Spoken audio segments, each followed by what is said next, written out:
Hey, this is Rick Brandenburg for Turf Bugs and Rock and Roll. And recently in the news, there's been a lot about bugs or insects, and the news is focused on the periodical cicada. Now, this is an issue really east of the Mississippi, but it does involve a high percentage of the United States population.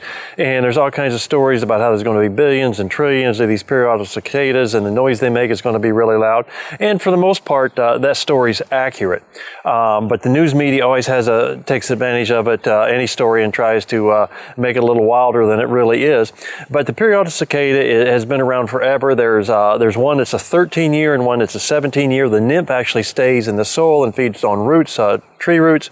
And then when it finally matures, whether that takes 13 years or 17 years, they come out, they shed their skin and they go to the tree, and the males will make this loud summertime mating call to attract the females, and then the females will lay eggs and the males will die and the females will die, and you'll start the cycle all over again every 13, 17 years, depending on which periodical cicada it is.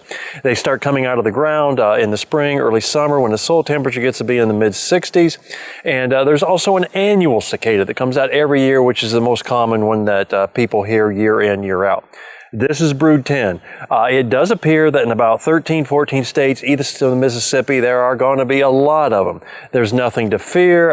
They're not going to attack us and suck our brains out or anything. That's the news media that typically does that.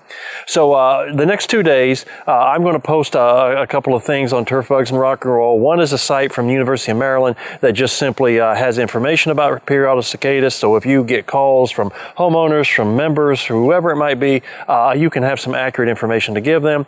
And then the second one, which will be on Friday, I guess, that will be Michael Ropp, a colleague of mine at University of Maryland, and he gives a very entertaining video from a news station where he just completely tells everything you need to know about periodical cicadas, and you don't need to be afraid of them, their life cycle and all that.